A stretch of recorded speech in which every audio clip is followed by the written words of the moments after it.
Iran ने 1100 kilometre डिसैलिनेटेड water pipeline Isfahan तक मुकम्मल कर ली। मरकजी प्लेटू का संगीन पानी बहरान संजीदा तौर पर कम।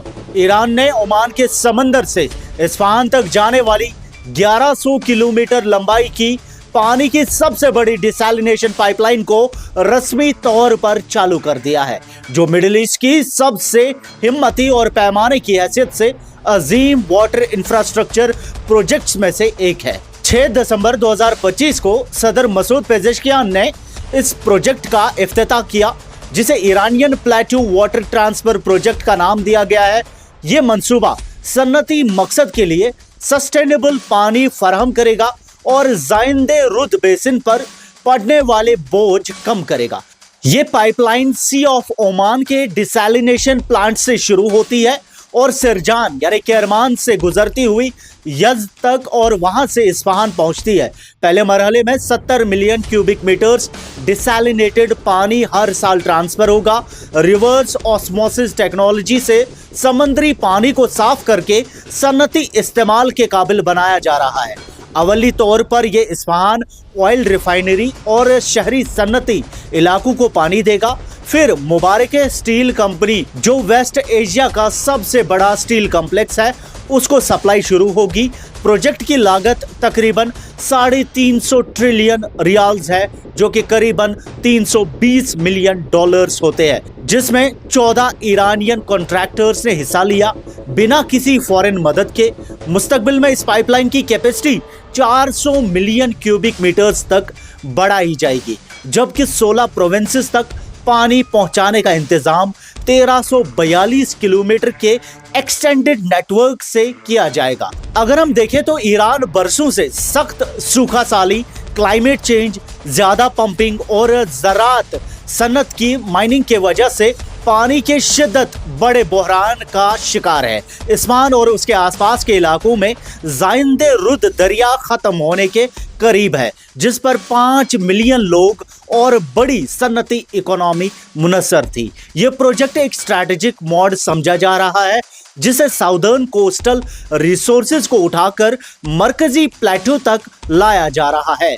इस पाइपलाइन ने 1100 किलोमीटर के सख्त और जरद इलाकों, 2000 मीटर बुलंद पहाड़ी रास्तों और सिस्मिक जोन्स को क्रॉस किया। 20 से ज्यादा पंपिंग स्टेशंस लगाए गए, जो पानी को बुलंदियों तक पुश करते हैं। 2 मीटर तक wide steel pipes, automated monitoring systems, energy efficient pumping technologies, desalination plants, दोनों थर्मल इवापोरेशन और मॉडर्न रिवर्स ऑस्मोसिस इस्तेमाल करते हैं। एनवायरमेंटल क्रिटिक्स गल्फ की सैलिनिटी के मसाइल उठाते हैं, मगर ईरान कह रहा है कि फेज्ड इम्पैक्ट स्टडीज इसको मैनेज करेंगी। मंसूबे का इलाकाई और बैनुल अक़वामी असर अगर हम देखें, मिडिल ईस्ट में जहां पानी पर सियासी तनाव और वाटर वॉर्स का खतरा महसूस होता है, ईरान का ये प्रोजेक्ट सऊदी अरबिया और दुबई के बड़े डिसैलिनेशन प्रोजेक्ट्स को लंबे फासले और इंजीनियरिंग कॉम्प्लेक्सिटी दोनों में पीछे छोड़ देता है। इस्फहान की 10 बिलियन यूएस डॉलर से ज्यादा इंडस्ट्रियल इकोनॉमी को जिंदगी मिलेगी। स्टील और पेट्रोल इंडस्ट्री की बरसों की पानी की कमी को दूर करेगी। माइग्रेशन और अंदरूनी बेचैनी में कमी की उम्मीद है। सैंक्शंस के बावजूद इंजीनियरिंग सेल्फ रिलायंस का बड़ा इजहार है।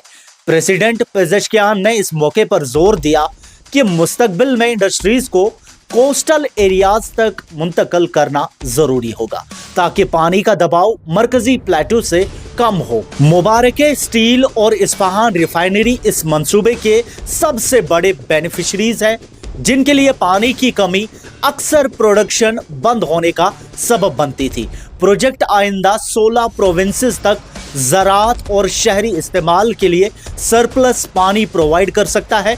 ईरान डिसैलिनेशन रोड मैप को 600 मिलियन क्यूबिक मीटर्स तक वाज़े कर चुका है, जिसके साथ इरिगेशन रिफॉर्म्स और कोस्टल डेवलपमेंट प्लान्स शामिल हैं। एनर्जी कंजप्शन पर तनकीद के बावजूद ईरान इस सिस्टम को रिन्यूएबल्स से लिंक करने का इरादा रखता है। ये पाइपलाइन ईरान के 85 मिलियन लोगों के लिए पानी की बहरान से निपटने का एक बड़ा जवाब है, और इस बात का सबूत भी कि सख्त पाबंदियों के बावजूद मुल्क इंजीनियरिंग फील्ड में खुद मुख्तारी हासिल कर रहा है। फेज 2 के शुरू होने के साथ प्रोजेक्ट की असली कामयाबी ये होगा कि क्या ज़ायंदे रुत बेसिन की हालात बेहतर होती है और क्या इंडस्ट्रीज बरसों के क्राइसिस से बाहर निकलती है। आपकी क्या राय है, कमेंट्स में हमें जरूर बताएं। लेटेस्ट न्यूज़ अपडेट्स आप तक पहुंचाते रहेंगे। मैं सईद साजिद हुसैन, जियानाई।